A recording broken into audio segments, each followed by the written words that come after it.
So অনেক কথা বলেছে ঝামেলা নিয়ে।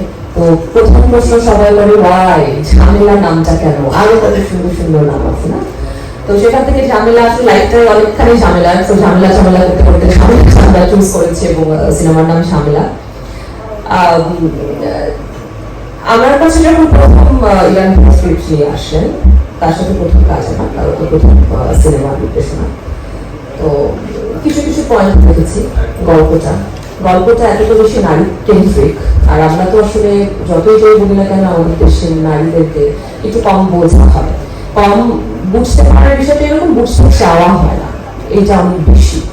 তো এই গল্পের ভিতরে কেন যেন মনে হলো দিন শেষে আমরা যে কাজ করি না কেন সেই কাজের একটা মেসেজ দিতে চাই সমাজকে, যেটা তারা তাদের কাজে লাগাতে পারে, মেয়েদেরকে অন্য দৃষ্টিতে দেখতে পারে। তো আমার চরিত্রটা মানে আমার কাছে মনে হচ্ছে আমার খুব দয়া ছিল, তো তাই আমি কাজটা করেছি। কেমন হয়েছে আপনারা দেখবেন, বলবেন। যারা কো আর্টিস্ট ছিলেন আমার সাথে, তো প্রত্যেকের সাথে আগে আমি অনেক কাজ করেছি এবং প্রত্যেকের ভীষণ গুণী শিল্প, স্পেশালি কাউকে নিয়ে আলাদা করে বলার কিছু নেই। আসিফ আকবরকে নিয়ে বলার আছে এবং এটা সবাই বলবেন।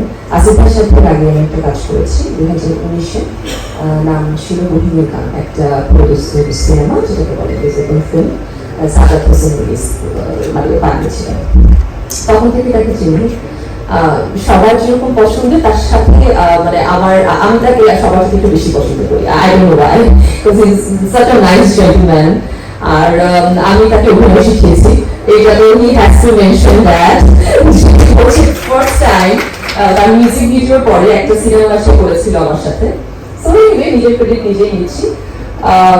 এরপরে যখন শুনলাম এই সিনেমাটা তো আসিফ ভাই পুরোটা সব গানগুলো নিয়ে গাইছেন, এটা একটা এক্সট্রা মাত্রা যোগ করেছে আমার কাছে এই কাজটাকে হ্যাঁ বলার জন্য।